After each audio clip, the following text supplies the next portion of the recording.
Chapter का नाम है जलवायु। ठीक है, तो सबसे पहला शब्द ही है और इसमें हम लोग बिहार की जलवायु के बारे में पढ़ेंगे। क्या चीज़ के बारे में पढ़ेंगे? तो बिहार की जलवायु के बारे में हम लोग इस टॉपिक में पढ़ेंगे। जलवायु जो है दो शब्द से मिलके बना हुआ है, जल प्लस वायु। ठीक है, जलवायु किन दो शब्द से मिलके बना है? जल और वायु। तो यानी जल और वायु का ही मिश्रण क्या होता है? जलवायु होता है। सिंपल सा शब्द में है जलवायु। और जलवायु किस प्रकार से प्रभावित करता है पूरे देश को, किसी भी महाद्वीप को, ये सब हम लोग बृहद ज्योग्राफी जब पढ़ते हैं, वर्ल्ड ज्योग्राफी, वहाँ भी पढ़ाई करते हैं ये सब के बारे में। और जो जलवायु है वो बहुत सारे बातों पे डिपेंड करता है, खास करके वह किस अक्षांश में है और वहाँ का टेम्परेचर कितना है। अगर जलवायु देखा जाए, जैसे मान के चलिए ग्लोब बनाते हैं थोड़ा सा एक आकृति, तो ये जो भूमध्य रेखा है, जो काल्पनिक रेखा जो ग्लोब को दो बराबर भागों में बांटती है, तो जो भूमध्य रेखा है यानी भूमध्य जो है या विषुवत रेखा है, तो इसके समानांतर सूर्य की सनलाइट होती है, जिस कारण से विषुवत रेखा पर या भूमध्य रेखा पर सूर्य की सीधे किरणें 12 बजे मध्याह्न में पड़ती है और सबसे ज़्यादा गर्मी ये आपका 0 डिग्री जो अक्षांश रेखा है वहीं पे रहता है। तो इसके नॉर्थ, उत्तर और दक्षिण 23.5 डिग्री तक अगर हम जाते हैं, 23.5 डिग्री उत्तर यानी कर्क रेखा और 23.5 डिग्री दक्षिण यानी मकर रेखा। ठीक है, तो इसके बीच की स्थिति जो होती है वो बहुत ज़्यादा गर्मी पड़ती है। तो इसलिए ये जो क्षेत्र होता है उसको हम लोग उष्ण कटिबंध में रखते हैं। किस कटिबंध में रखते हैं? तो उष्ण कटिबंध। इसके ऊपर फिर आपका 66.5 डिग्री तक अगर जाएंगे तो फिर ये समशीतोष्ण कहलाता है, या उपोष्ण समशीतोष्ण, यानी उष्ण और शीत दोनों रहता है। और सबसे ऊपर जब ध्रुवों पे चले जाएंगे तो वहाँ पे शीत कटिबंध यानी 23.5 डिग्री, 66.5 डिग्री से ऊपर 90 डिग्री तक जो हम लोग जाते हैं, 90 डिग्री उत्तर और दक्षिण, तो 66.5 से 90 डिग्री के बीच में, तो वो शीत कटिबंध है। कौन सा कटिबंध है? तो शीत कटिबंध है। और ये आपका उपोष्ण भी या समशीतोष्ण भी हम बोलते हैं, या शीतोष्ण भी लिखा रह सकता है, जहाँ शीत और उष्ण दोनों पड़ता है, वैसी जलवायु को हम लोग शीतोष्ण कटिबंधीय जलवायु कहते हैं।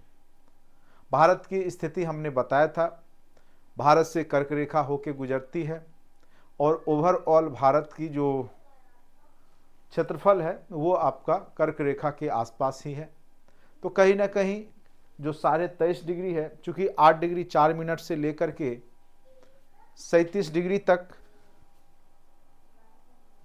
22 दिसंबर, देखिए ये 22 दिसंबर में जो सूरज की किरणें हैं वो लंबवत जो होती है वो दक्षिणी गोलार्ध में होती है, हमारे यहाँ नहीं होता है। चूँकि हमारा जो देश है वो ग्लोब पर उत्तर में पड़ता है, ठीक है, उत्तरी गोलार्ध में है। तो 22 दिसंबर के दिन अगर वैसा हो, सीधी पड़ेगी तो दिन बड़ा होगा। क्या हमारे यहाँ ठंड के मौसम में अभी दिसंबर में दिन बड़ा होगा? 22 दिसंबर को क्या लगता है दिन बड़ा होगा? नहीं होगा। इसलिए नहीं होगा कि ये जो हम लोग बड़ा दिन का त्यौहार मनाते हैं ये जो है दक्षिणी गोलार्ध के लोग मनाते थे जो इस साइड रह रहे हैं। तो बड़ा दिन दक्षिणी गोलार्ध में होगा, हमारे यहाँ 21 जून को, ठीक है। तो यहाँ पर जो है 23.5 डिग्री, हमारे यहाँ कहाँ जो हमारा देश है, हमारे यहाँ सबसे बड़ा दिन 21 जून को होता है, जिस दिन हम लोग योगा दिवस मनाते हैं, ठीक है। तो ये जो है आपका सबसे बड़ा दिन जो 22 दिसंबर को होता है वो दक्षिणी गोलार्ध में होता है, हमारे गोलार्ध में नहीं होता। ये सब आपका सामान्य ज्योग्राफी का पाठ आगे चर्चा करेंगे। यहाँ हम समझा रहे थे कि भारत की अवस्थिति के कारण भारत की जलवायु जो है लगभग आपको पता होगा 8 डिग्री से लेकर 37 डिग्री के बीच का जो है, चूंकि लगभग 30 डिग्री हम लोग मानते हैं कि भारत की जो अवस्थिति है, ठीक है। अगर ये भारत का नक्शा देखें, आगे हम लोग जब ज्योग्राफी पढ़ेंगे तो उसमें हम लोग पढ़ेंगे। 8 डिग्री 4 मिनट से लगभग 37 डिग्री 6 मिनट तक है। तो कहने का है लगभग 30 डिग्री का जो है अक्षांशीय विस्तार जो है भारत रखता है। और 23.5 डिग्री 23.5 डिग्री से आपको पता है भारत के 8 राज्य गुजरते हैं, मिजोरम, त्रिपुरा नहीं, उसके बाद गुजरात, मध्य प्रदेश, झारखंड, तो 8 राज्य हैं। तो वो तो बिल्कुल एकदम कहाँ पर रहे हैं, कर्क रेखा पे पड़ रहे हैं। और कर्क रेखा और मकर रेखा के बीच ही क्या किस प्रकार की जलवायु होती है, तो उष्णकटिबंधीय जलवायु होती है। लेकिन कहेंगे कर्क रेखा तो भारत के बीचों बीच से होकर गुजर जाती है, तो चूंकि ये वाला ऊपर वाला पोर्शन तो फिर तो ये शीतोष्ण में आ जाता है, तो फिर भी हम लोग ओवरऑल उष्णकटिबंधीय जलवायु ही क्यों कहते हैं, शीतोष्ण कटिबंधीय जलवायु क्यों नहीं कहते हैं। तो इसके पीछे एक और भी रीजन है, चूंकि ये जो पोर्शन है हमारा उत्तर वाला पार्ट है, ये हिमालय से ढका हुआ है, हिमालय पर्वत श्रेणी है जो कि गर्म हवा को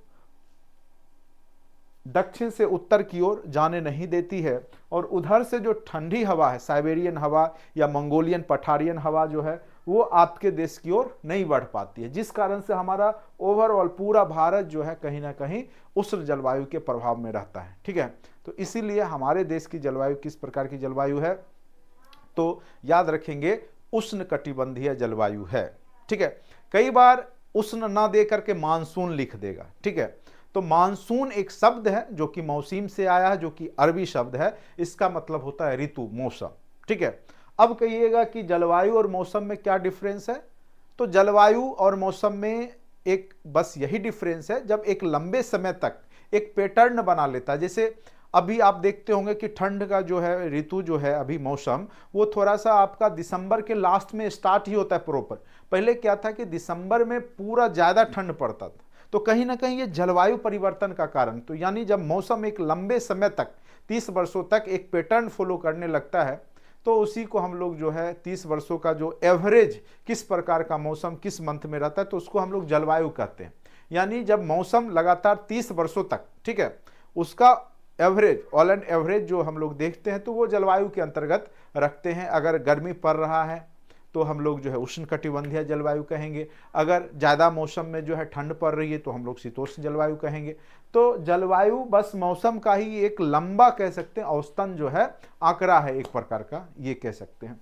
तो यहाँ पे जल और वायु, जो हम सांस लेते हैं उसमें भी वायु में जल रहता है, इतना जान लीजिए। चूंकि जो समुद्री जो वाष्प ऊपर उठती है तो वो कहीं ना कहीं धरातल की तरफ आती है, और धरातल पर जितने भी पेड़ पौधे जीव जंतु है वहाँ तक आती है। पहाड़ से टकराती है या पहाड़ के नज़दीक जाती है तो वहाँ पे जो है बर्फ ग्लेशियर का निर्माण करती है। ठीक है, तो जलवायु हमारे वायुमंडल में मौजूद रहता है। तो वायुमंडल का एक महत्वपूर्ण घटक है जलवायु।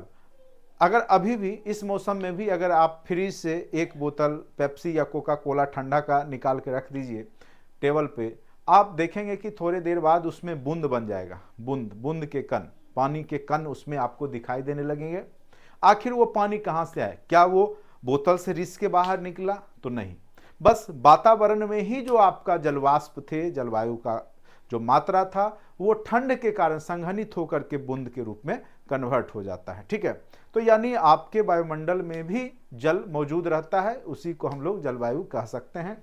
चलिए, तो मेन रूप से मेरा यहाँ पे उद्देश्य समझाने का कि बिहार की जलवायु, ठीक है, चूंकि भारत और बिहार की जलवायु लगभग सेम है, और पूरे भारत में बात करें किस जलवायु से वर्षा होती है, तो याद रखिएगा, थोड़ा सा ओवरव्यू पहले दे देते हैं, उसके बाद बिहार के बारे में हम लोग पढ़ेंगे।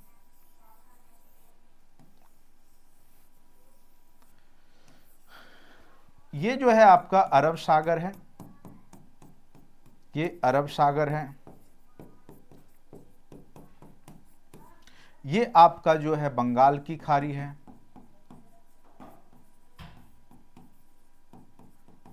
और ये आपका हिंद महासागर है, हिंद महासागर।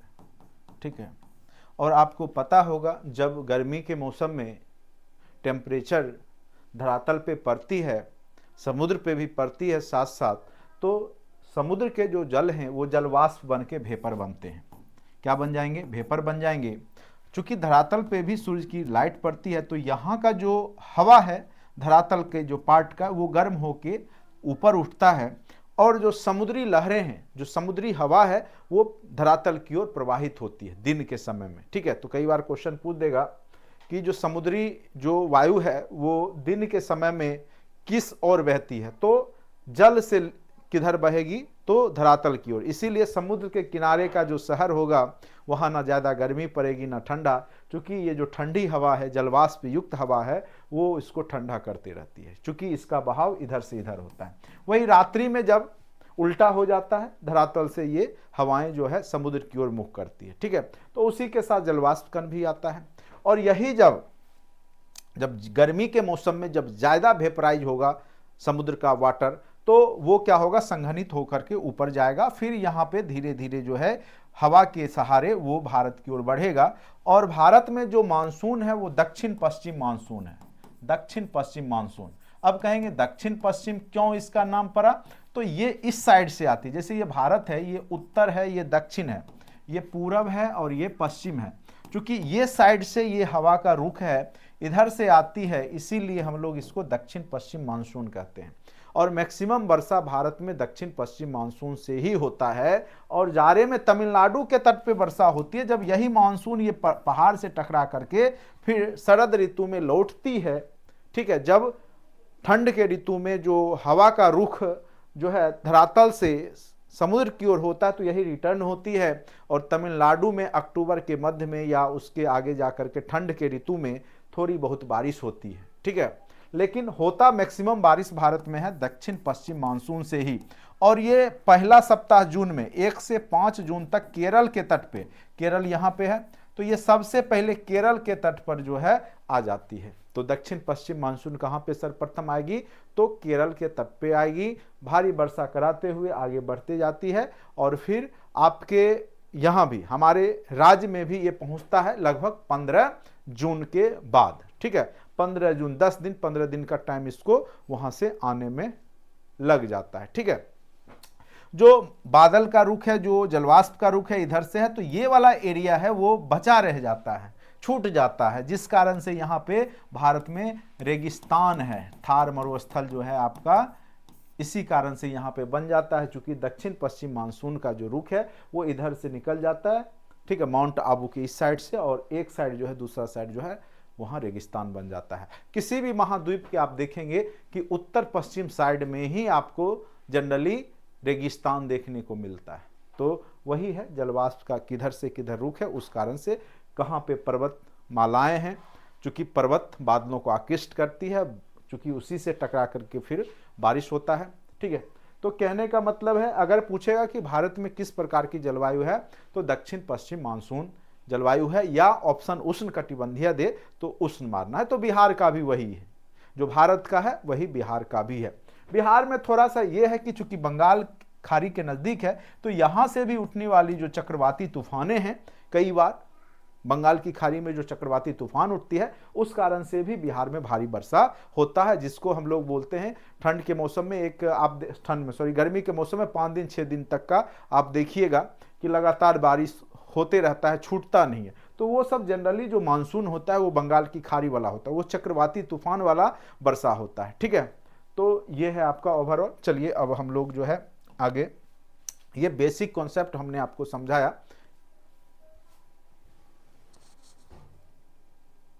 गुड इवनिंग टू ऑल, ठीक है।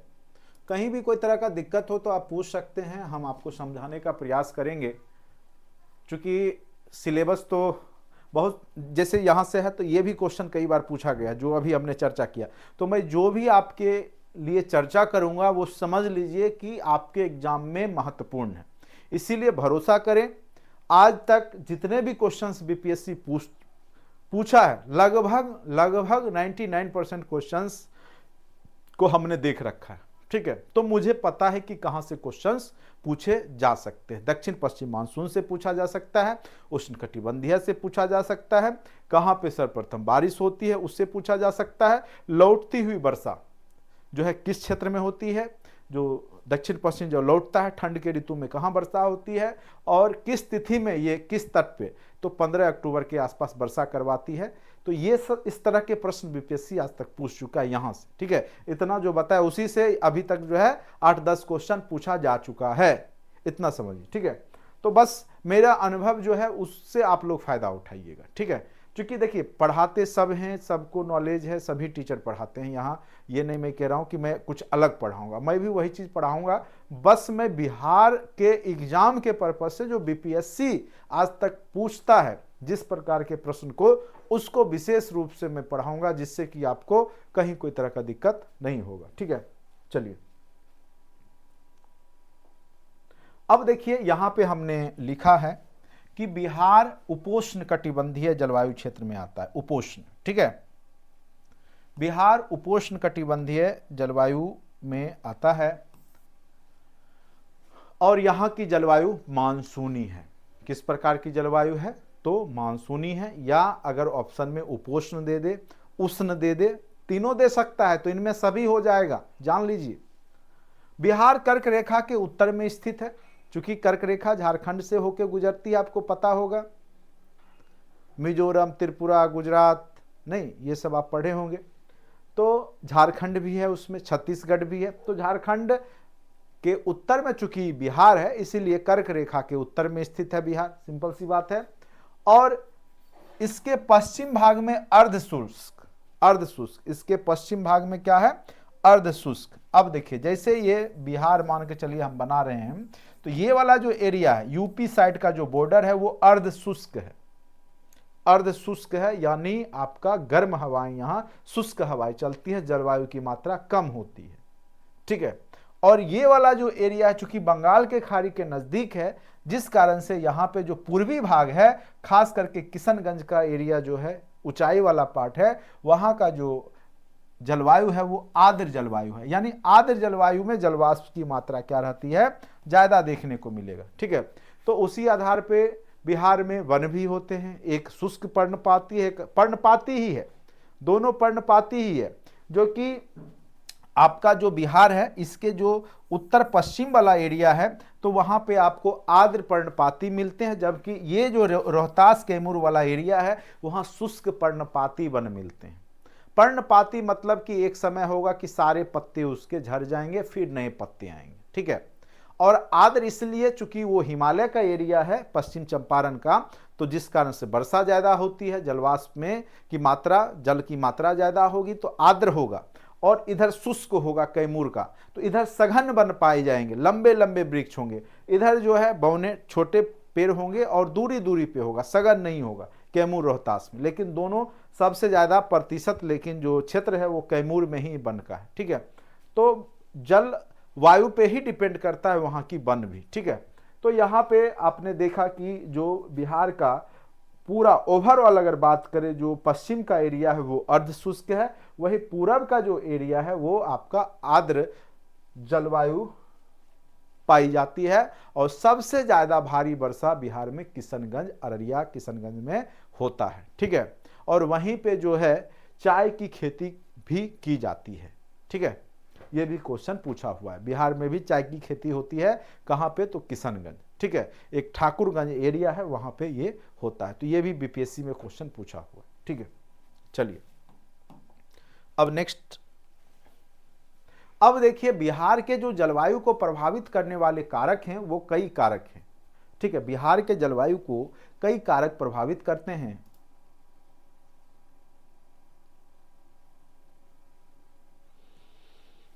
बिहार के जलवायु को कई कारक प्रभावित करते हैं। सबसे पहला कारक है बंगाल की खाड़ी के निकटता। स्वाभाविक सी बात है, बिहार बंगाल के नजदीक है, तो बंगाल की खाड़ी के भी निकट है, और जब बंगाल की खाड़ी में चक्रवाती तूफान आएंगे या जलवाष्प बनेगा तो वो निश्चित रूप से बिहार में आएगा ही, तो इससे भी यहाँ की जलवायु प्रभावित होगी। बिल्कुल सही है। उत्तर में हिमालय की उपस्थिति, चूंकि बिहार के उत्तर में क्या है? हिमालय है। आपको हमने कल ही बताया था भूगर्भिक संरचना, और उसमें हमने बताया था जो टर्सरी युग में हिमालय का निर्माण हुआ है, सोमेश्वर की पहाड़ी, भिखना दर्रा, ये सब जो हमने बताया था कल। ठीक है, तो उसमें उत्तर वाला जो पार्ट है, उत्तर पश्चिम के साइड में, वो आपका हिमालय की उपस्थिति है। ठीक है, और उसके नेपाल के बॉर्डर पे भी तो हिमालय ही है, बिहार और नेपाल के बीच में, तो कहीं ना कहीं वो क्या करता है कि आपको वर्षा करवाने में मदद करता है, क्योंकि ऊंचाई वाला पार्ट है, बादल जाके टकराती है और फिर एक तरफ वर्षा हो जाता है। तो उत्तर में हिमालय की उपस्थिति, अगर हिमालय नहीं होता तो बिहार आज बिहार ना हो करके एक रेगिस्तान का स्वरूप होता। ठीक है, तो हिमालय के कारण ही बिहार आज जो है मैदानी एरिया बना हुआ है और हरियाली छाई हुई है। अगर नहीं होता तो यहाँ पर भी वर्षा नहीं होती। ठीक है, दक्षिण में पठार एवं पहाड़ी एरिया, हमने बताया था कि बिहार जब मैप हमने पढ़ा था तो ये वाला जो एरिया है वो बिहार का पहाड़ी एवं पठारी एरिया है, जो दक्षिण वाला पार्ट है, रोहतास के मोड़ से लेकर के उधर आपका बांका, भागलपुर, ये सब जो राजमहल की पहाड़ी तक। चलिए, तो दक्षिण में पठार एवं पहाड़ी भी इसके जलवायु को प्रभावित करता है। उसके बाद काल बैसाखी, जो बंगाल में गर्मियों में जो हवाएं चलती है उसको काल बैसाखी कहते हैं, वो बिहार में भी आती है। ग्रीष्मकालीन तूफान, जिसको हम लोग लू कहते हैं, लू चलते रहता है। उसके बाद दक्षिण पश्चिम मानसून की क्रिया। ठीक है, तो दक्षिण पश्चिम मानसून भी 15 जून तक बिहार में आ जाता है। तो ये सभी सारे कारक जो हैं, ये सभी सारे कारक जो हैं वो बिहार के मानसून को, बिहार की जलवायु को प्रभावित करते हैं। अगर दे देगा इनमें से कौन से कारक बिहार की जलवायु को प्रभावित करते हैं, सारे ऑप्शन दे देगा तो आंसर इनमें से एक से अधिक या इनमें सभी वाला जाएगा। तो याद रखिएगा, कोई एक कारक नहीं है। दक्षिण पश्चिम मानसून भी है, बंगाल की खाड़ी की निकटता भी है, उत्तर में हिमालय की उपस्थिति भी है, उसके बाद दक्षिण में पठारी भाग है वो भी है। सभी जो भौगोलिक स्थिति है वो यहाँ के जलवायु को प्रभावित करती है। ठीक है, उम्मीद करते हैं कि यहाँ तक आपको अच्छे से समझ में आ गया होगा, कहीं कोई प्रकार की दिक्कतें नहीं आ रही होगी। और किसी भी प्रकार का कोई दिक्कत होता है तो निश्चित रूप से आप पूछ सकते हैं। ठीक है, मैं आपको बताऊंगा। तो अभी सबसे पहले हम लोग जो है बेसिक बिहार की जो स्थिति है उसको करते हुए, ठीक है, आगे बढ़ेंगे। फिर हम लोग हिस्ट्री बिहार का सबसे पहले पढ़ेंगे, उसके बाद ही जो है हम लोग मेन रूप से जो मेन सिलेबस है उसमें धीरे धीरे करके जाएंगे।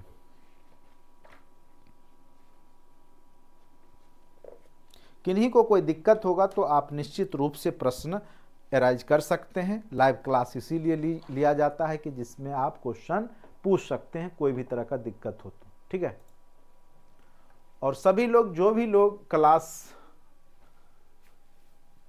में नए हैं, निश्चित रूप से पेशेंस बनाए रखिएगा। सिलेबस आपके एग्जाम से 15 दिन पहले कंप्लीट हो जाएगा और पूरे अच्छे से भरोसा करके जितना चीज़ बता रहे हैं, जितना मैथ में पढ़ाएंगे, जितना रीजनिंग में पढ़ाएंगे, जिनके भी सिलेबस में है वो सब बस प्रैक्टिस करते रहिएगा। कहीं कोई तरह का दिक्कत आपको फाइनली नहीं होगा। ठीक है,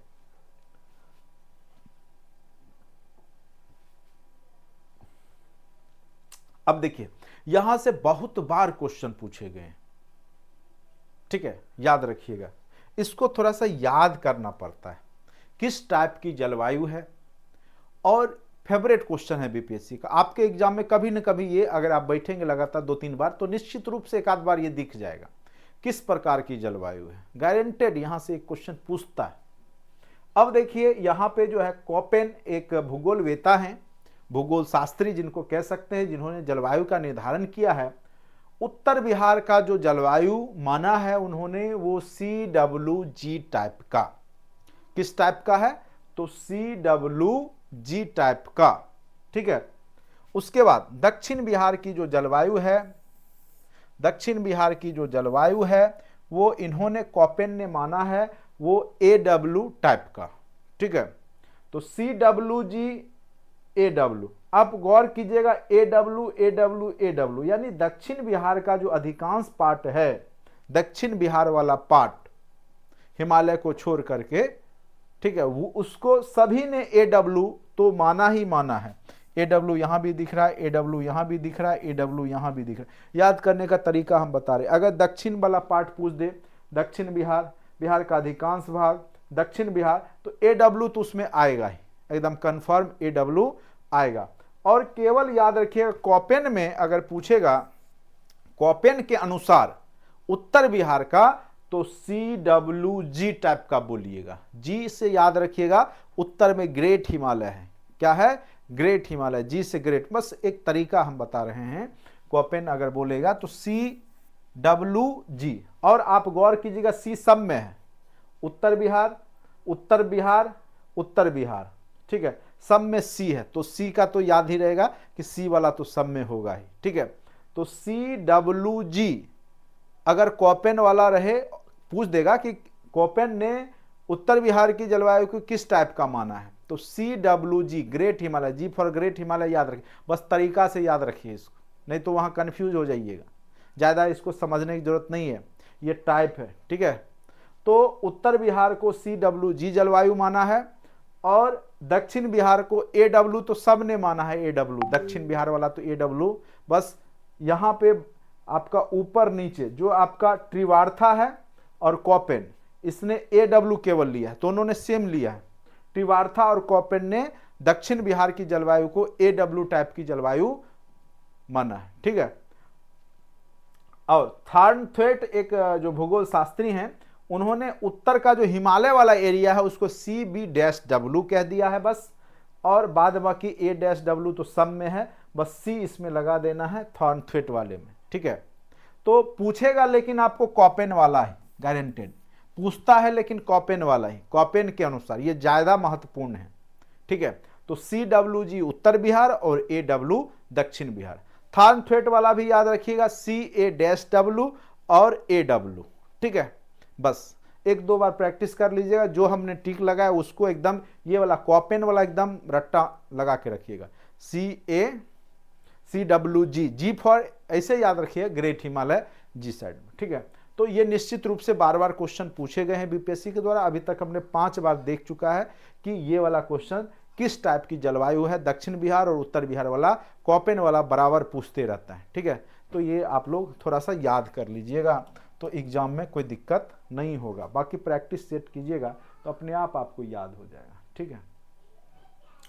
अब देखिए यहाँ पर है जो ऋतुएं हैं बिहार में, जो मौसम है जिसको हम लोग ऋतु बोलते हैं, वो मेन रूप से कितने प्रकार का है, तो वो 3 प्रकार का ऋतुएं यहाँ पे पाई जाती है, तेजी से कवर करेंगे,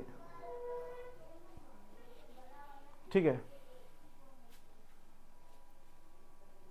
ये क्लास सभी के लिए है, अभी 1 महीना आप लोग को ये नहीं बोल रहा है कि किसके लिए है, क्योंकि ये 40 मार्क्स वाला चल रहा है, ठीक है। तो किसके लिए है ये तो शब्द बोलना ही नहीं है, मैक्सिमम क्लास सबके लिए ही है मेरे यहाँ। केवल विश्व इतिहास जो है 9th 10th वाले 11th 12 वाले के लिए हिस्ट्री में होता है, और रीजनिंग होता है 1 to 5 वाले के लिए। बाकी जो सिलेबस है याद रखिएगा वो सब के लिए समान रूप से ही है लगभग। कौन क्वेश्चन कहाँ पूछ देगा कहना मुश्किल है। बिहार में 11 12 का टीचर बनना आसान है, बशर्ते 1 to 5 का जान लीजिए। तो 1 to 5 वाले हल्का में मत लीजिएगा, 1 to 5 को गलत फहमी एग्जाम में दूर हो जाएगा। तो आप 11 12 के टीचर सबसे आसानी से बन सकते हैं बिहार में। 9 10th उससे थोड़ा टफ है, उससे ज़्यादा टफ 6 to 8 है, और सबसे ज़्यादा टफ 1 to 5 है सिलेबस के भी अनुसार। बहुत लोग का हो गया TRE 1 में, उसके पीछे रीजन था कि बच्चे नहीं थे वो DLED वाले, नहीं तो फिर पता चल जाता कि कैसे टीचर बना जाता है। तो इसीलिए अब कंपटीशन है, तो इसीलिए 1 to 5 वाले हल्के में ना लेंगे, पूरे अच्छे चीज, जो भी चीज़ मैं पढ़ा रहा हूँ अच्छे से पढ़िए। क्वेश्चन एक एक नंबर आपके लिए वो वही है ना, बूंद बूंद से तालाब भरेगा, जान लीजिए। चलिए बाकी मैं ये सब बार बार समझाता रहूँगा, आप लोग का काम है बस जो एनर्जी है वो बनाए रखिएगा। 3 प्रकार की ऋतुएं हैं। सबसे पहला ऋतु हम लोग देखेंगे वो है आपका ग्रीष्म ऋतु। कौन सा ऋतु है, तो ग्रीष्म ऋतु, ठीक है। ग्रीष्म ऋतु मध्य मार्च में स्टार्ट हो जाता है, अब तो अप्रैल में स्टार्ट होता है। मार्च तक तो हम लोग को देखते हैं कंबल उम्बल ओढ़ते ही रह जाते हैं बिहार में, क्योंकि उधर से शिफ्ट हो रहा है, लेकिन चूँकि किताब में जो है वही हम लोग पढ़ेंगे जब तक बुक अपडेट होगा। मार्च से मध्य जून तक का जो मौसम है वो ग्रीष्म ऋतु का मौसम है। धूल की आंधियां जो बिहार में चलती है गर्मी के मौसम में, उसको लू कहते हैं। क्या कहते हैं, लू कहते हैं। और सबसे ज्यादा टेम्परेचर बिहार में गर्मी गया में पड़ता है, याद रखिए। सबसे ज्यादा गर्मी और ठंडा दोनों गया में ही पड़ता है। 40 डिग्री सेल्सियस सबसे उच्चतम तापमान बिहार का लगभग गया में ही रहता है। ठीक है, तो सबसे ज्यादा गर्म जगह बिहार का पूछे तो याद रखिएगा गया। ठीक है, वर्षा ऋतु से पहले त्वरित झंझाओं के कारण होने वाली बौछार को आम्र बौछार कहते हैं। वर्षा ऋतु से पहले अगर कोई बंगाल की खाड़ी वाली चक्रवाती तूफान आ गई, ठीक है, तो त्वरित झंझा है, बारिश हवा के साथ चलती है, उसमें क्या होता है कि आम के लिए वो फायदा कारक होता है, आम्र बौछार इसीलिए इसको कहा जाता है, और ये वर्षा ऋतु से पहले आती है। पछुआ हवा के स्थान पर उत्तरी और दक्षिण हवा ले लेती है तथा आंधी भी आती है, जिसे नार्वेस्टर या काल वैसाखी कहते हैं। ये बंगाल में ज़्यादातर होता है, लेकिन बिहार के भी जो पूर्वी एरिया है वहाँ पे काल वैसाखी गर्मी के मौसम में जो हवाएं, धूल भरी गर्म हवाएं जो चलती है उसको हम लोग पछुआ जो हवा है, पछुआ मतलब जो पश्चिम से आती है, ठीक है, स्थान पर उत्तर और दक्षिण हवा ले लेती है। जैसे ये बिहार है समझिए, ठीक है, तो पछुआ पवनें कब होगी? जब इधर से इधर जाएगी। लेकिन इसके स्थान पर कौन सी हवा ले लेगी? तो इसके स्थान पर उत्तर और दक्षिण, अब ये हवा इधर से इधर ना जा करके उत्तर और दक्षिण की ओर ये गर्म हवाएं दक्षिण बिहार से उत्तर बिहार की ओर जो बहने लगती है, तो इसी को हम लोग क्या बोलते हैं? काल वैसाखी कहते हैं। क्या कहते हैं? काल वैसाखी। नार्वेस्टर भी उसको बोला जाता है। तो याद रखिएगा काल वैसाखी जो है वो आपके बिहार में गर्म हवाओं को ही कहा जाता है। पछुआ पवनों की जगह पे जब उत्तर और दक्षिण मुंह का जो गर्म हवा दक्षिण से उत्तर की ओर जाएगा तो गर्म हवा जाएगा, ठीक है, तो उसको हम लोग बोलते हैं काल वैसाखी। चलिए यहाँ से क्वेश्चन जो भी होगा इससे ज़्यादा नहीं पूछेगा। अब आते हैं वर्षा ऋतु। वर्षा ऋतु का जो बिहार में है वो काल है मध्य जून से अक्टूबर। मध्य जून से क्या है? यानी 15 जून से, जून में आपको हमने बताया है क्योंकि 1 जून को केरल के तट पे आएगा तो 15 जून, तो मध्य जून से लेकर के कहां तक चलेगा? अक्टूबर तक, ठीक है। बंगाल की खाड़ी से आने वाली मानसून हवाओं से मुख्यतः वर्षा होती है, ठीक है। उत्तर पूर्व में स्थित किशनगंज बिहार में सर्वाधिक वर्षा वाला जगह है।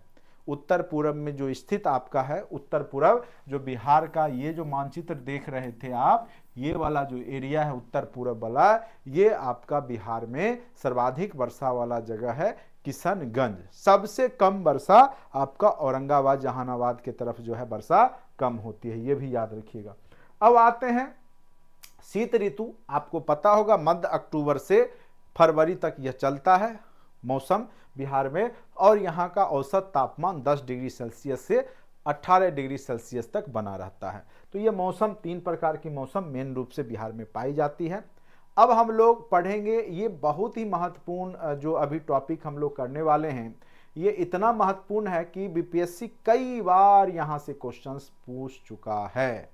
एकदम अच्छे से ध्यान से समझने का प्रयास करेंगे, निश्चित रूप से यहाँ से क्वेश्चंस आपके एग्जाम में आएगा, ठीक है। अब देखिए कृषि जलवायु क्षेत्र, तो बिहार का जो कृषि जलवायु क्षेत्र है तो उसको हम लोग यहाँ पर 3 भागों में बांट करके देखेंगे। कितने भागों में बांटेंगे? तो 3 भाग, 3 जोन कहा जाता है इसको, और क्लॉकवाइज डायरेक्शन में, घड़ी के दिशा में हम लोग जो है इसको काउंट करेंगे। सबसे पहला जोन ये हो गया जोन 1। सबसे ज्यादा जिले जोन 1 में ही आते हैं जो कि उत्तर पश्चिम का जोन है। 13 जिले इसके अंतर्गत आते हैं। उसके बाद दूसरा है आपका उत्तर पूर्व, किशनगंज वाला, कटिहार पूर्णिया उस साइड वाला, ठीक है। तो ये जो एरिया है इसमें 8 जिले आते हैं, इसको हम लोग बोलते हैं जोन 2। एक क्वेश्चन पूछा था कि सबसे ज्यादा किस जोन में जिला है, तो याद रखिएगा जोन 1 में जो कि उत्तर पश्चिम वाला जोन है उसमें सबसे ज्यादा जिला है। अब ये जो ये तीनों जो है, ये 3 नंबर जो जोन है, 3A और 3B, ये दक्षिण बिहार का है और इसमें 6 जिले आते हैं 3A में, और 3B में 11 जिले आपके आते हैं, ठीक है। तो 1 zone, 2 zone, 3A 3B, 3A 3B, 3 को ही 2 भाग में बांटा गया है, 3A 3B, ठीक है। तो ये आपके 4 जोन हो गए अगर ओवरऑल देखा जाए तो, zone 1, zone 2, zone 3A, zone 3B, तो सर्वाधिक जिला जोन 1 में होता है, जो कि उत्तर पश्चिम वाला जो एरिया है। याद रखिएगा, ये क्वेश्चन बीपीएससी पूछ चुका है, नेक्स्ट एग्जाम में भी आपके एग्जाम में पूछा जा सकता है। ठीक है, अब यहां पे हम जिला पूछ सकता है कि कौन सा जिला किस जोन में है, दे देगा कि पश्चिम चंपारण किस जोन के अंतर्गत आता है। तो आप मैप के सहारे आप देख लेंगे, जो भी उत्तर पश्चिम एरिया में जिला 13 जिला हैं वो आपके जोन 1 में आते हैं। उतना तो याद रखना मुश्किल है, लेकिन एक अगर रफली आपको बिहार का मैप पता है अच्छे से, तो आप निश्चित रूप से उस डाटा को एग्जाम तक ले जा सकते हैं। ठीक है, या आप अंदाजा भी लगा सकते हैं। जोन 1 होगा, अगर आपका दक्षिण बिहार का कोई जिला दे दिया, जैसे नालंदा राजगीर दे दिया तो ऐसे ही छट गया। उसके बाद अररिया किशनगंज दे दिया तो ऐसे ही छांट दीजिएगा। अब बचा इधर मुजफ्फरपुर, पश्चिम चंपारण, सीतामढ़ी, ये सब दे दिया तो आप समझ जाइएगा तुरंत। ठीक है, तो यहां पर देखिए थोड़ा सा देख लेते हैं कौन कौन सा 13 जिला है। तो पश्चिम चंपारण, ठीक है, कौन कौन सा जिला है तो याद रखिएगा कौन कौन सा जिला है। देखिए अच्छे से जिला को ध्यान से देखिए।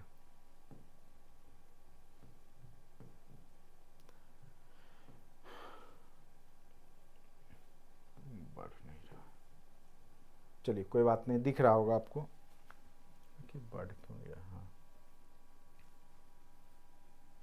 अच्छे से देखिए, ये आपका पश्चिम चंपारण, पूर्वी चंपारण, सीवान, सारण, सीतामढ़ी, शिवहर सबसे छोटा जिला, मुजफ्फरपुर, वैशाली, मधुबनी, दरभंगा, समस्तीपुर, गोपालगंज और बेगूसराय, ये 13 जो जिले हैं वो जोन 1 के अंतर्गत आते हैं। एकदम याद रखिएगा आप लोग। ठीक है, तो ये आप 13 तो नहीं याद रहेगा जिला कौन है नहीं है, लेकिन आप मैप के सहारे उसको जरूर एग्जामिनेशन हॉल तक ले जा सकते हैं। ठीक है, जोन 2 में आ जाएगा आपका उत्तर पूर्वी वाला, पूर्णिया, कटिहार, सहरसा, सुपौल, मधेपुरा, खगड़िया, अररिया, किशनगंज। ठीक है, जोन 3A के अंतर्गत दक्षिण पश्चिम वाला जो पूरा, ये पूरा जोन 3 में ही रख दिया गया है। जो भी शेष बचे जो जिले हैं, शेखपुरा, मुंगेर, जमुई, लखीसराय, भागलपुर, बांका, रोहतास, भोजपुर, बक्सर, कैमूर, अरवल, पटना, नालंदा, नवादा, जो औरंगाबाद, गया, ये सारे जो हैं आपके किस में पड़ जाएंगे तो 3 जोन में पड़ जाते हैं। इसी में 3A और 3B भी बांटा गया है। 6 जिला 3A में और 11 जिला 3B में रखा गया। ठीक है, उम्मीद करते हैं कि क्वेश्चन आएगा तो आप लोग निश्चित रूप से बनाएंगे। अब एक महत्वपूर्ण तथ्य है बिहार का ज्योग्राफी का, वो है बिहार की मिट्टी। कौन सा है तो बिहार की मिट्टी, मृदा। कहाँ पे किस प्रकार की मिट्टी है, कल भी हम जब अवसंरचना पढ़ा रहे थे तो उसमें हमने बताया था, किधर पहाड़ होगा तो वहाँ पे पथरीली मिट्टी होगी, कंकर बालू युक्त मिट्टी होगी, जिधर मैदानी एरिया होगा वहाँ की मिट्टी जो है जलोढ़ मिट्टी होगी, खादर या बांगर होगी। ठीक है, तो ये सब तो आप अंदाज़ा लगा ही सकते हैं। जो पठारी मिट्टी होगी वो किस प्रकार की होगी, तो यहाँ पे हम लोग जो है मिट्टी को अगर देखेंगे मिट्टी को, तो यहाँ पे हम लोग मिट्टी को देखिए, सबसे पहले आप जानिए कि जो बिहार की मृदा है, मिट्टी है, उसका 90% भाग में, चूंकि 95% भाग में आपका गंगा का मैदानी भाग है, तो 90% भाग में कम से कम यहाँ पे क्या है तो जलोढ़ मिट्टी ही है। जलोढ़ जो जल के द्वारा लाई गई मिट्टी है, यानी जो नदियों के द्वारा लाई गई मिट्टी है। ठीक है, तो जलोढ़ मिट्टी ही आपके बिहार के लगभग 90% भाग में पाई जाती है।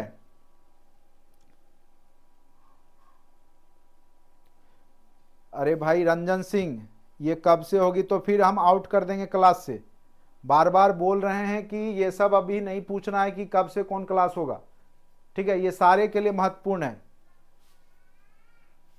जितना चीज पढ़ा रहे हैं पहले पढ़ नहीं रहे हो, फिर बोलते हो कि कहां से कौन क्लास है, नहीं है।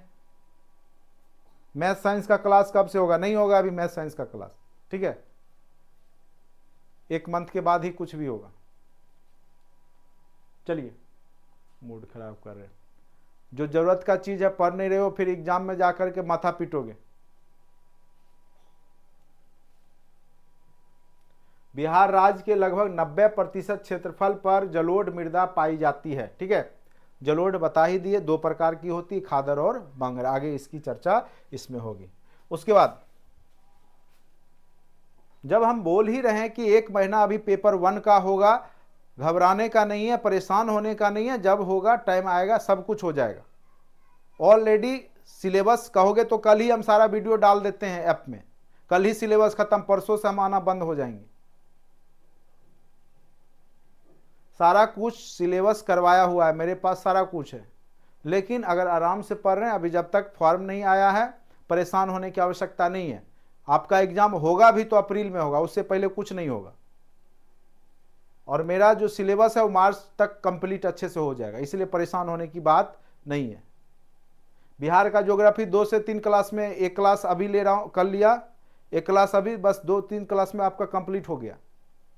2-3 क्लास बिहार हिस्ट्री होगा, कंप्लीट हो जाएगा। तो इधर से जो पेपर 1 का जीके जीएस का पार्ट है वो टेंशन फ्री हो लो, बाकी उधर पूरा कराया हुआ है अच्छे से, परेशान होने की बात ही नहीं है। चलो, बिहार की मृदा, बिहार की जो मिट्टी है वो 3 भाग में बांटेंगे। एक आपका उत्तर बिहार का मैदानी पार्ट, दूसरा है दक्षिण बिहार का मैदानी पार्ट, तीसरा है आपका दक्षिण का संकीर्ण पठारी भाग। पठारी यहाँ छूट गया होगा, ठीक है, या दक्षिण का संकीर्ण पार्ट जो कि पठारी एरिया है। तो 3 भाग में यहाँ पे मेन रूप से हम लोग पढ़ेंगे। उत्तर का गंगा का जो मैदानी एरिया है, दूसरा दक्षिण बिहार का जो मैदानी एरिया है, और तीसरा जो पठारी एरिया है दक्षिण का, ठीक है। अब यहां पर देखेंगे कि उत्तर बिहार का जो मैदानी पार्ट है वो, उसको हम लोग कई भागों में बांटेंगे। जो आपका उत्तर बिहार का है, एक तो हिमालय का जो नीचे वाला पार्ट होगा, हिमालय के नज़दीक वाला पार्ट, उसमें आपका उप हिमालय पर्वत पादीय मृदा होगी, जो कि जहाँ पे हिमालय होगा वहाँ पे वर्षा ज़्यादा हो रही होगी, तो वहाँ की मिट्टी दलदली होती है, गीली टाइप की मिट्टी होती है, तो वो उप हिमालय पर्वत पादीय मृदा कहलाता है, खास करके पश्चिम चंपारण, पूर्वी चंपारण। उसके बाद दलदली या तराई वाला मृदा, वही हुआ पुरानी जलोढ़, जिसको हम लोग क्या बोलते हैं, बांगर। पुरानी जलोढ़ का हम लोग क्या बोलते हैं, बांगर मृदा, ठीक है। और नवीन जलोढ़ को खादर कहा जाता है। क्यों कहा जाता है, क्योंकि उसमें खाद देने की आवश्यकता ही नहीं है, बहुत उपजाऊ होता है, इसीलिए खादर बोलते हैं, ठीक है। तो नवीन जलोढ़ खादर, कई बार पूछ देगा कि नवीन जलोढ़ को किस नाम से जाना जाता है, तो उसको खादर के नाम से जाना जाता है। और पुरानी जलोढ़ को किस नाम से जाना जाता है, तो बांगर के नाम से जाना जाता है, ठीक है। तो ये आपके उत्तर बिहार की जो मिट्टी है उसके बारे में।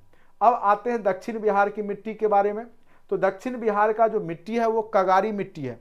अब कहिए कगारी मिट्टी क्या होती है, ठीक है। तो एक प्रकार से पथरीली टाइप की काली मिट्टी होती है, चट्टानों के टूटने फूटने से बनती है।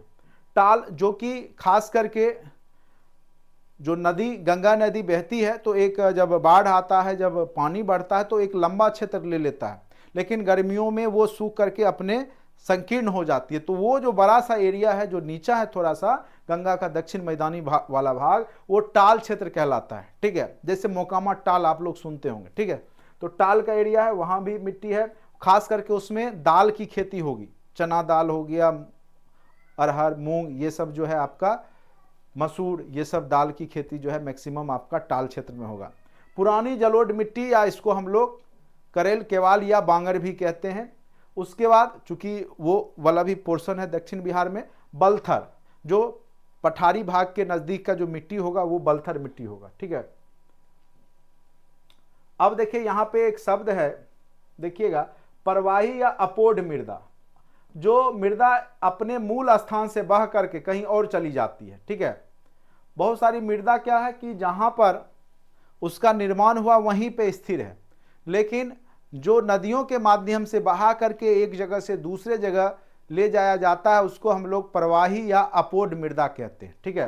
प्रवाही या क्या कहते हैं, अपोढ़ मृदा कहते हैं। वह मृदा जो अपनी मूल चट्टान से अलग होकर नदियों या वायु द्वारा प्रवाहित होकर के जिस स्थान पर निक्षेप के रूप में फैली रहती है, प्रवाही या अपोढ़ मृदा कहलाती है, ठीक है। तो याद रखिए, एक ये भी क्वेश्चन पूछ सकता है, इनमें से कौन मतलब अपोढ़ मृदा के गुण है। तो एक मूल स्थान पे वो मिट्टी नहीं होती, यानी जहां से उसका निर्माण हुआ। मिट्टी बनता क्या चीज से है, तो चट्टान के टूटने फूटने से, ठीक है।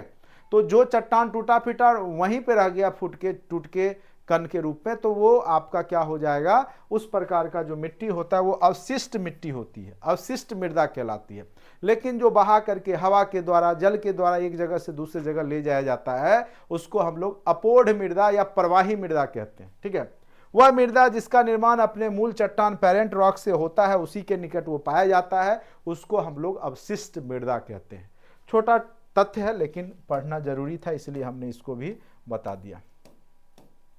अब थोड़ा सा मैप अगर इसमें होगा, अब मैप इसमें रह गया है, लेकिन नोट्स में आपका मैप होगा किधर कौन सी, एक सेकेंड रुकिए, वो मैप वाला भी मैं आपको बताता हूँ, एक बार थोड़ा सा वो भी देखना जरूरी है।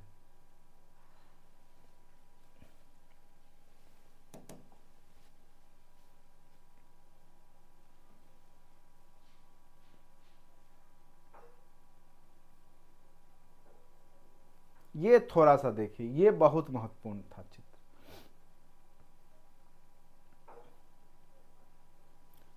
ये मैंने खुद बैठ के डिजाइन किया इसको, ठीक है, ये किसी फिगर का आपको कहीं नहीं मिलेगा, ये मैंने खुद इसको बनाया है।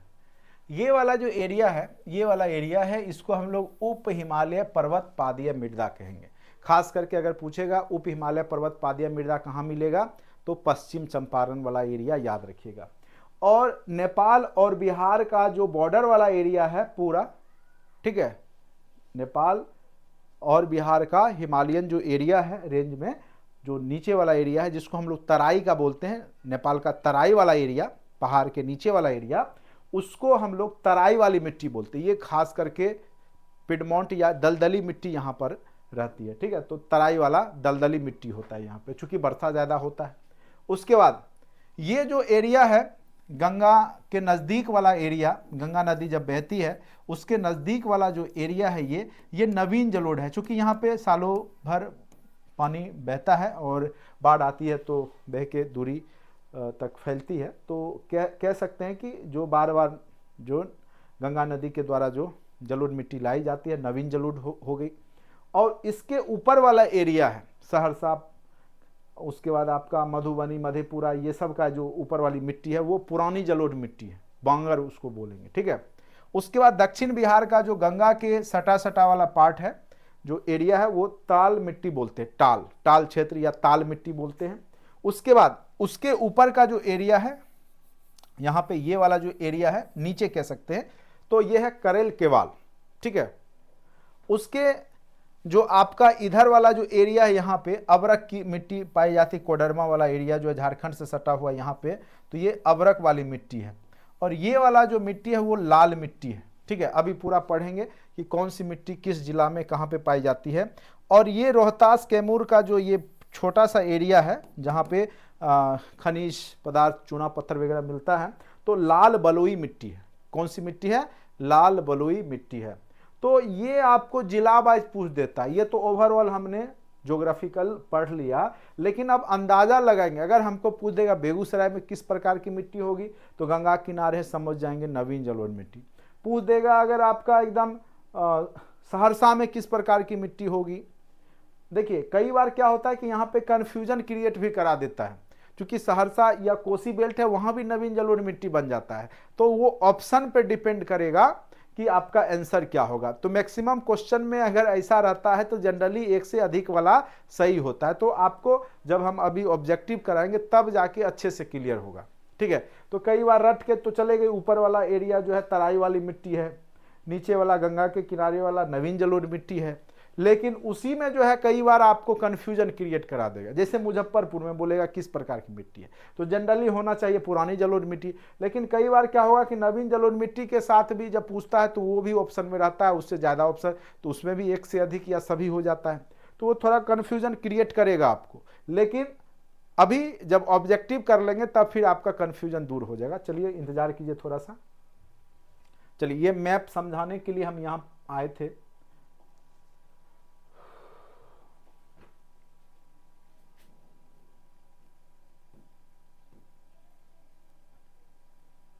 अब देखिए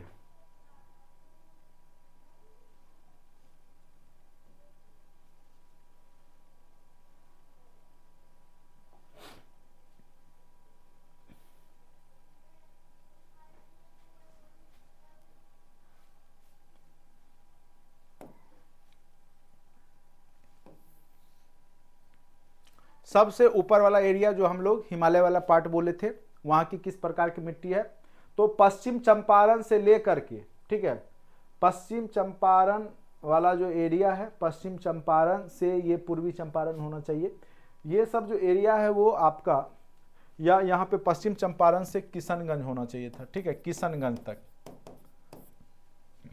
किशनगंज लिख लीजिएगा। पर्वत पादीय या दलदली तराई वाला एरिया, सॉरी गलत हमने बोल दिया, ये वाला एरिया है पश्चिम चंपारण। उप हिमालय, चूंकि हिमालय का जो पार्ट है वो पश्चिम चंपारण में ही है, तो उसमें आपका धान, मक्का, जौ का खेती हो। धान इसलिए चूंकि वर्षा ज्यादा होती है। गहरा भूरा या पीला रंग का मिट्टी होगा, कौन, तो आपका पर्वत पादीय जो मिट्टी है हिमालय पश्चिम चंपारण में है, वो गहरा भूरा या पीला होगा। तो जहां भी पहाड़ होगा ना, उसके नजदीक का मिट्टी पीला जनरली आपको देखने को मिलेगा। और जब आप कई बार आप देखते होंगे कि पीला कलर का मिट्टी, तो जनरली वो पहाड़ी एरिया में ही आपको पीला दिखता है। तो ये याद रखिएगा, गहरा भूरा या पीला रंग की जो मिट्टी होगी वो आपको हिमालय पर्वत पादीय क्षेत्र में होगा, और उसमें धान, मक्का, जौ की खेती होती है, ठीक है। तो सबसे ज्यादा अगर पूछे बिहार में धान और चावल या गेहूं की खेती, तो रोहतास याद रखिएगा। उसके बाद दलदली या तराई वाला जो एरिया है पूरा पश्चिम चंपारण से लेकर के किशनगंज तक, ठीक है, सहरसा, पूर्णिया, दरभंगा, सॉरी ये पश्चिम चंपारण से किशनगंज होना चाहिए, मिस्टेक है।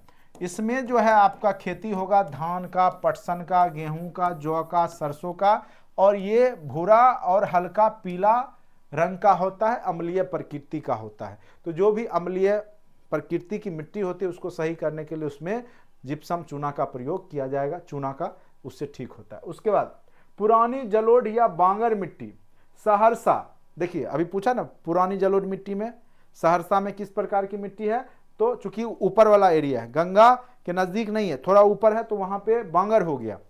सहरसा, पूर्णिया, दरभंगा और मुजफ्फरपुर में किस प्रकार की मिट्टी है, तो याद रखिएगा है जलोढ़ ही लेकिन है बांगर, ठीक है, पुरानी जलोढ़ है। इसमें आपको गन्ना, सबसे ज्यादा बिहार में गन्ना पश्चिम चंपारण में होता है। गन्ना, मक्का, धान, जूट और गेहूं की खेती होगी।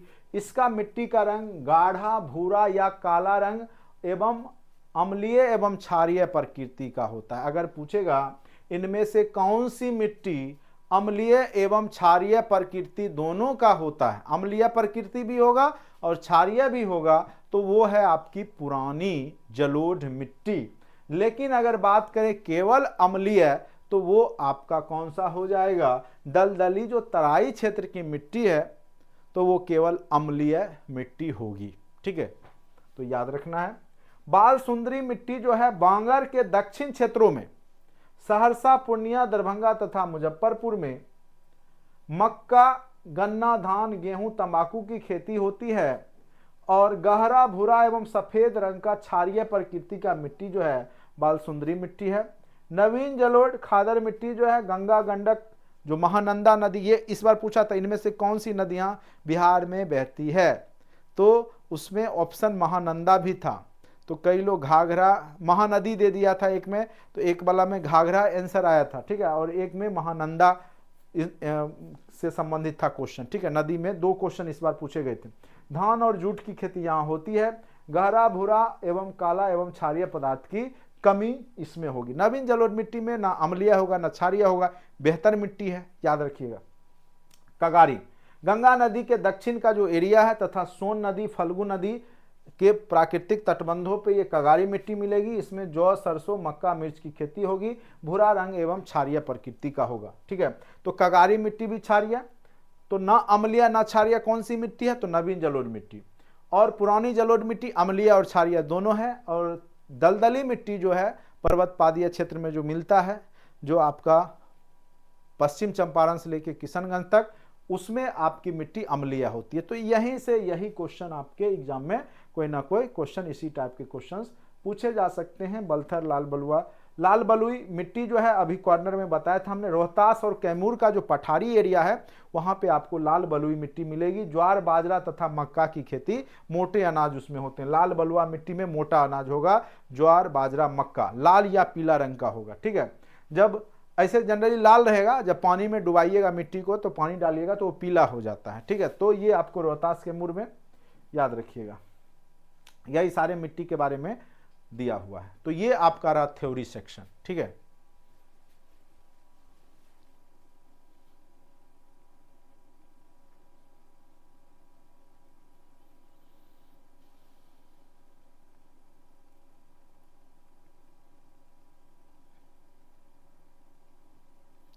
अब हम लोग ऑब्जेक्टिव सेशन करेंगे। 9th-10th का मैथ वगैरह अभी नहीं होगा, अभी 1 मंथ बाद होंगे, और जो भी है प्रीवियस वीडियो है वो डाले जाएंगे ऐप में। जिनको जल्दीबाजी है वो वीडियो अपना देखेंगे, बाकी जो लोग आराम से पढ़ रहे पढ़ते रहिए, परेशान होने की आवश्यकता नहीं है, ठीक है।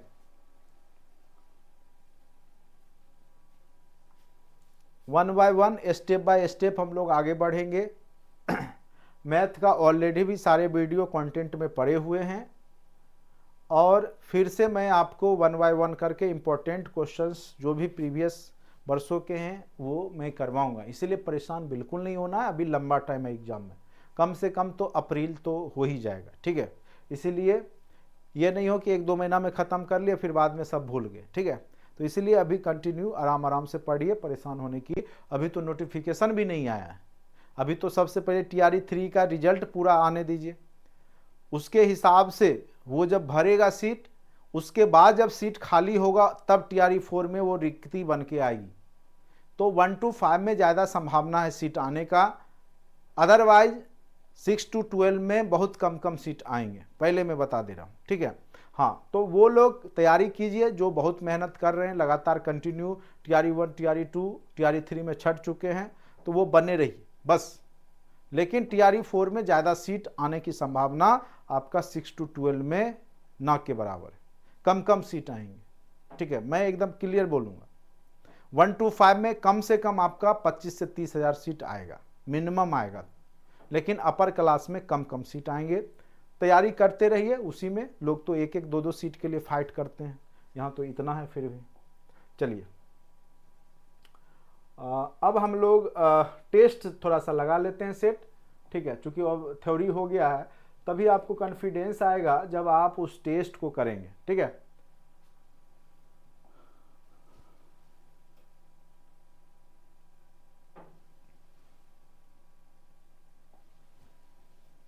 चलिए आप लोग अब बताते चलिएगा किसका आंसर क्या होगा, ठीक है। सबसे पहला क्वेश्चन का आंसर बताइए क्या होगा। चलिए बताइए, सबसे पहला क्वेश्चन का आंसर क्या होगा।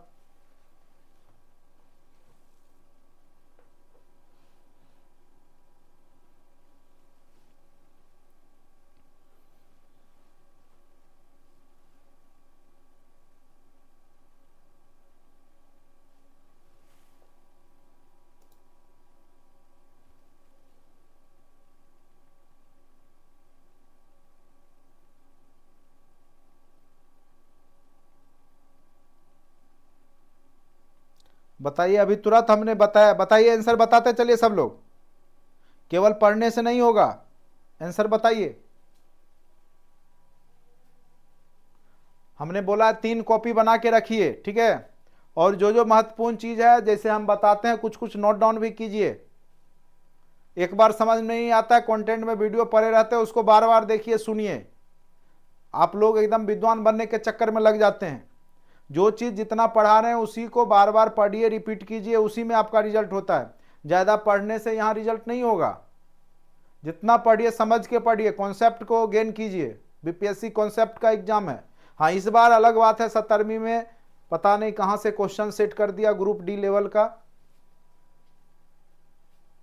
रटे रटाए क्वेश्चंस पूछे गए। लेकिन जनरली BPSC प्रशासनिक सेवा में जो ट्रेंड चेंज हो गया था उसके हिसाब से, और या TRE के एग्जाम के हिसाब से क्वेश्चन का एक लेवल है, कॉन्सेप्ट है, इसीलिए रटने से ज़्यादा कॉन्सेप्ट सीखिए। अब आपको समझ में आ गया होगा कि हमने इतना क्यों अभी इस थ्योरी में ध्यान या पूरे अच्छे से पढ़ाया था, उसके पीछे रीजन था। अब देखिए क्या पूछ रहा है, बिहार की जलवायु को किस नाम से, जहां नहीं दिखे सबसे पहले गोला लगा लीजिएगा एग्जाम में, नहीं तो पता चला पूछ रहा है नहीं है और हाँ एकदम दिखाई दिया उपोष मार के चल दिए, बस गए काम से आप, ठीक है। खूब होता है एग्जाम में। चलिए, भूमध्य रेखीय जलवायु है तो बिल्कुल नहीं है, ठीक है, नहीं है पे ध्यान देना है। उपोष्ण भी है, मानसूनी जलवायु भी है, उष्ण आर्द्र जलवायु भी है। क्या आपका ये जलवायु है आपका भूमध्य सागरीय जलवायु बिहार की? बिल्कुल नहीं है। तो पूछ रहा था इनमें से कौन सी जलवायु बिहार का नहीं है टाइप का, ठीक है। उधर तो उपोष्ण कहते ही हैं, उष्ण भी कहते हैं, मानसून भी कहते हैं। तो जब भी इस तरह का प्रश्न पूछे तो नहीं वाला को तुरंत घेरा लगाइएगा प्रश्न में ही, ठीक है, प्रश्न में ही घेरा लगाइएगा। ज्यादा उस प्रश्न को जो है सजाने की आवश्यकता नहीं होती कि एकदम उसमें टिक नहीं लगाएंगे, चिन्हित नहीं करेंगे, बिल्कुल घेरिए। जब भी प्रश्न मिले तो प्रश्न लगना चाहिए कि कोई विद्यार्थी बनाया है। कई लोग का देखते हैं जैसा एग्जाम से प्रश्न मिलता है वैसा ही लेके निकल जाते हैं, कहीं कुछ बिंदु तक भी नहीं रहता है। वो अच्छे स्टूडेंट्स नहीं होते हैं। अच्छे स्टूडेंट्स हर एक पॉइंट्स को, चूंकि उनको कला है कहाँ गड़बड़ी हो सकता है, तो ये सब एक एक नंबर के लिए आपको जो है वहाँ पे कंपटीशन छूट जाता है। तो इसीलिए ध्यान देने वाली बात होती है, ठीक है। चलिए, ये सब गलतियाँ होगी आपके एग्जाम में, मैं पहले ही बता देता हूँ। तो ये सब आपको फायदा मिलता है और इससे आपका रिजल्ट बनता है। पढ़ के सब जाते हैं, ठीक है, लेकिन कंपटीशन सब सफल नहीं हो पाता है, उसके पीछे कई रीजन हो जाते हैं। कई लोग से सुनिएगा आ रहा था लेकिन वहाँ गलती बना दिए, वहाँ ये नहीं देखे, या ये कर दिए वो कर दिए। वो सब एक्सक्यूज केवल अपने मन को सांत्वना देने के लिए है, बाकी आप फेल्योर हो चुके हैं, आप फेल्योर हैं, जान लीजिए। तो उस स्थिति में आपको जो है इन सब बातों पे ध्यान देना है। चलिए,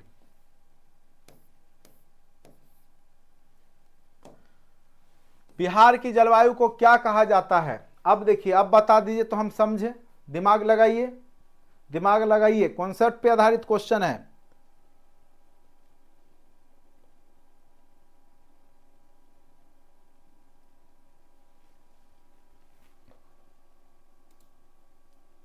जो भी पुराने स्टूडेंट्स हैं निश्चित रूप से कोर्स को ले लीजिए। अभी मात्र 599 किया हुआ है चार्ज, हो सकता है नेक्स्ट वीक से आपका 999 हो जाएगा चार्ज, 999 चार्ज हो जाएंगे। तो उस समय फिर आप लोग जो है परेशान होइएगा।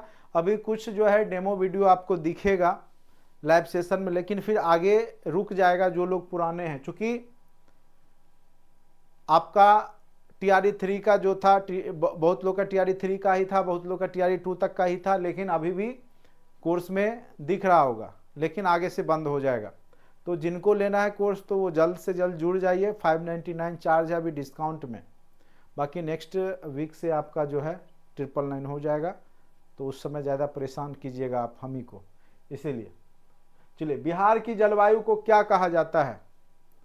तो बिहार की जलवायु किस प्रकार की होगी? अब देखिए, यहाँ पे हम लोग करेंगे हीट एंड ट्रायल। इसको हम लोग अपने दिमाग से अब बनाने का प्रयास करेंगे। ये हमने आपको बताया नहीं, लेकिन कॉन्सेप्ट में ये था। चलिए, सवाना जलवायु होगा? कभी नहीं होगा, सवाना का तो कोई चर्चा ही नहीं। सवाना घास इनमें से कोई नहीं। अब भूमध्य रेखीय जलवायु क्या है? बिहार की जलवायु भूमध्य रेखीय? बिल्कुल नहीं। तो देखिए, एक है संशोधित महाद्वीपीय जलवायु। तो चूंकि ये जो महाद्वीप है, भारत जिस महाद्वीप में आता है, भारत का महाद्वीप, ठीक है, भारतीय महाद्वीप हम लोग बोलते हैं, तो ये पूरा का पूरा उष्ण कटिबंधीय जलवायु में है। और चूंकि बिहार का भी यही जलवायु है, चूंकि जो अरब सागर और हिंद महासागर से जो पवनें आती हैं, जो जलवायु आता है, ये पूरे भारत जो भारतीय महाद्वीप है उसमें आपको ये जलवायु रहता है। इसीलिए हम इसको संशोधित महाद्वीपीय जलवायु भी कह सकते हैं, ठीक है। तो इसका आंसर क्या हो जाएगा? संशोधित महाद्वीपीय जलवायु, ठीक है। ये सब कॉमन सेंस होता है, ठीक है। कई बार सही नहीं आया, लेकिन गलत तो आप कंफर्म कर ली, ये नहीं होगा, तो जो बचा वही होगा, उसको टिक लगाई। चलिए, अब आइए नेक्स्ट क्वेश्चन। ऋतु का अर्थ होता है मौसम का परिवर्तन, मौसम के विभाग, मौसम के उपविभाग। तो ऋतु होता है आपका मौसम का ही विभाग। मौसम, मौसीम शब्द अरबी का ही रूप है, ठीक है। ऋतु का ही पार्ट होता है वो, मौसम का ही। ऋतु का अर्थ है क्या है? मौसम के विभाग, ठीक है। जो मौसम है उसी के विभाग, उसी के पार्ट को हम लोग ऋतु बोलते हैं, ठीक है। तो आंसर क्या हो जाएगा? मौसम के विभाग। नेक्स्ट क्वेश्चन, मानसून शब्द अरबी भाषा के किस शब्द से लिया गया है? बार बार अभी हम चर्चा कर रहे हैं किससे लिया गया है। अब देखिए, अगर हिंदी समझ में नहीं आता है तो उस समय आप इंग्लिश भी पढ़ सकते हैं, ठीक है। तो सीजन बोलते हैं, सीजन चेंज हो गया है। क्या बोलते हैं? सीजन। जलवायु क्लाइमेट को बोलते हैं। तो कई बार कुछ क्वेश्चंस आपको हिंदी में समझ में दुविधा आ रही होगी तो इंग्लिश जरूर पढ़ के देखिएगा। तो मौसम शब्द से मिलकर के मानसून शब्द की उत्पत्ति हुई है, ठीक है।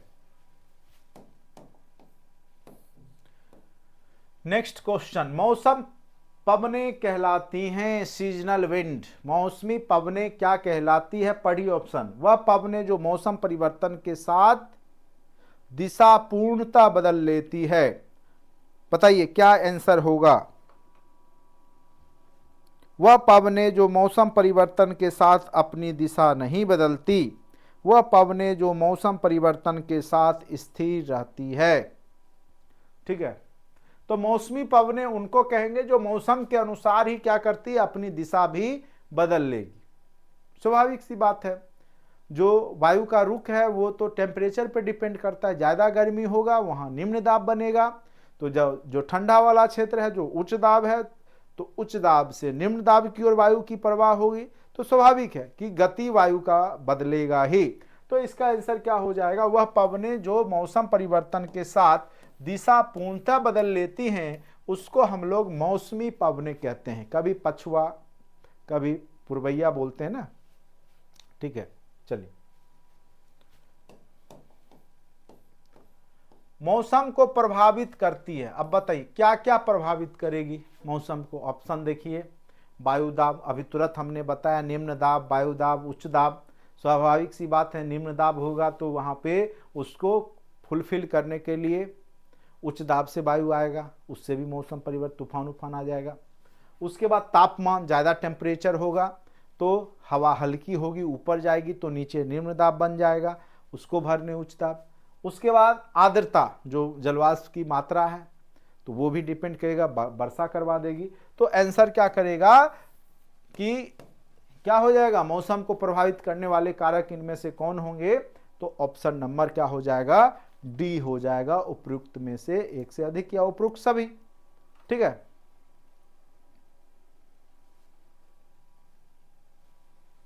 किन्हीं को कोई दिक्कत है तो पूछ सकते हैं।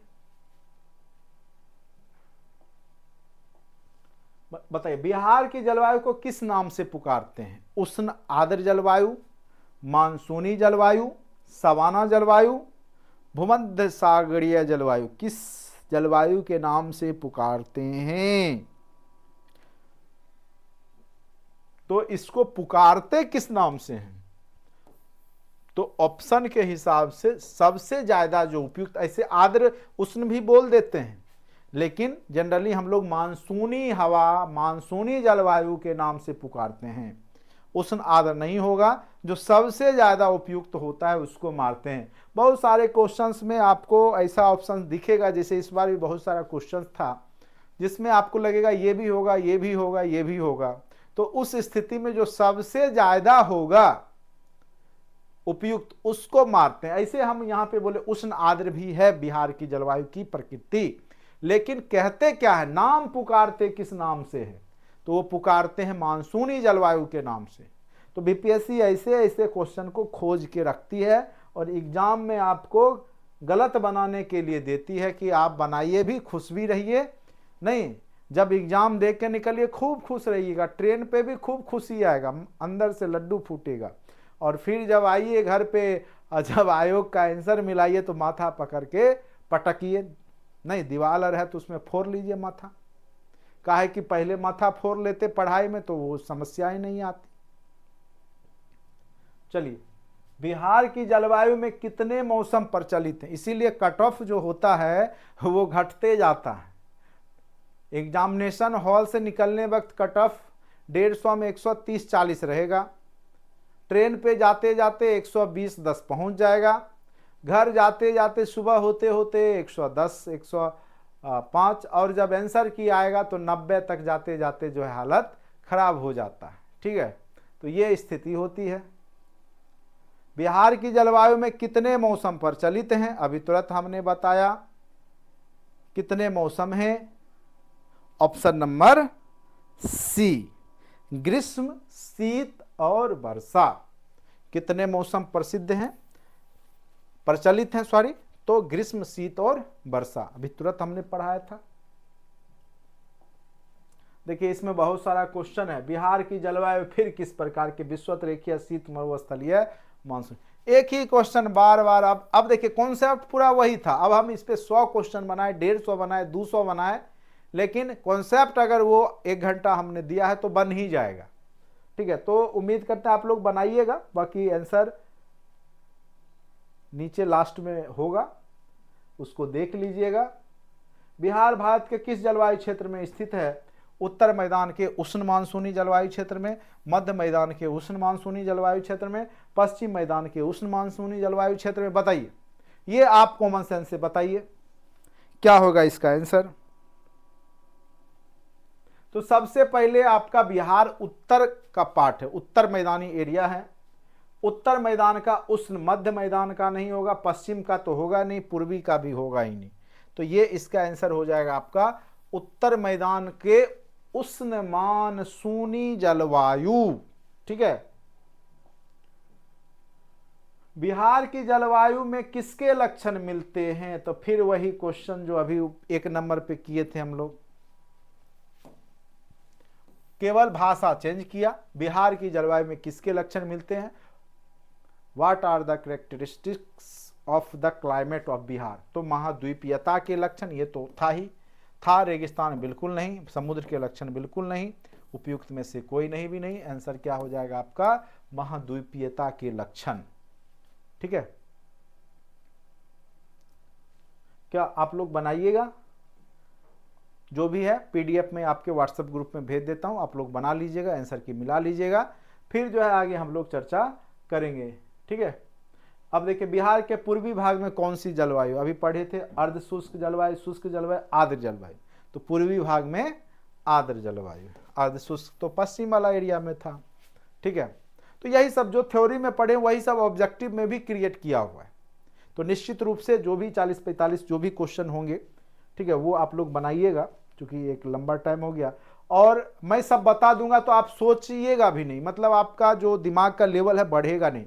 इसीलिए पहले आप बनाइएगा। ठीक है, उसके बाद नहीं बनेगा तो हम तो हैं ही, आप लोग लिखिएगा तो फिर आपको सॉल्यूशन हम अच्छे से करवा देंगे। या नीचे में हमने सॉल्यूशन दिया है कि नहीं, मैं देख लेता हूँ। जनरली होगा ही, अगर नहीं होगा तो वो आपको हम आंसर की इसका जो है सॉल्यूशन भेज देंगे।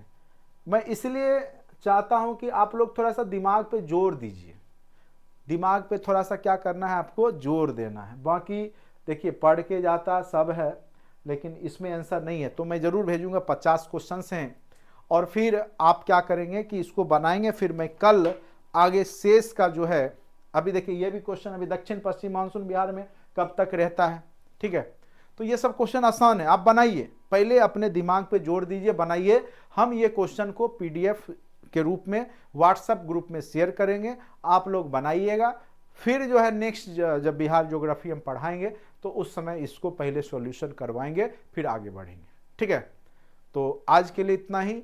अगर आपको मेरा पढ़ाना अच्छा लगता है तो वीडियो को लाइक एवं सब्सक्राइब जरूर कीजिए। ठीक है, चैनल को सब्सक्राइब कर लीजिए, वीडियो को लाइक कीजिए। जो लोग यूट्यूब पे देख रहे हैं वो बिल्कुल लाइक तो करते ही नहीं है, इतना भी घटिया मैं नहीं पढ़ा रहा हूँ कि आप लोग लाइक भी नहीं करते हैं।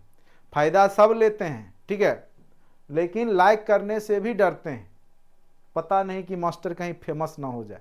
ठीक है, तो अगर अच्छा कंटेंट दूंगा, अच्छा क्वालिटी से आपको समझाऊंगा, तो आप उस महत्व को ज़रूर समझिएगा।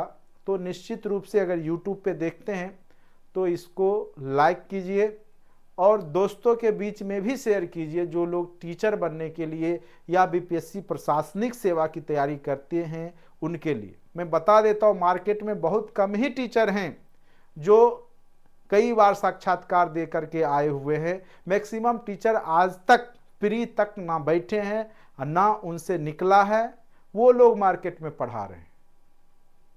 ठीक है, हमने 2-2 बार इंटरव्यू दिया हुआ है, कुछ कारण से, कुछ अपनी गलतियों के कारण से ही मैं रह गया, चूक गया, लेकिन इतना तो अनुभव जरूर है कि जो अनुभव आपको दूंगा तो आप निश्चित रूप से सफल होंगे, चूंकि सफलताएं जो होती है वो आपका एक, कह सकते हैं कि एक अनुभव, एक एक्सपीरियंस से मिलता है। ठीक है, तो जो कमी हम कर चुके थे अपने समय में, अपने एग्जाम की तैयारी के समय में, मैं नहीं चाहता हूं कि जो हमारे स्टूडेंट्स हैं वो कमी करें। तो वो अनुभव उन्हीं के पास होगा जो उस रास्ते से गुजरे हैं।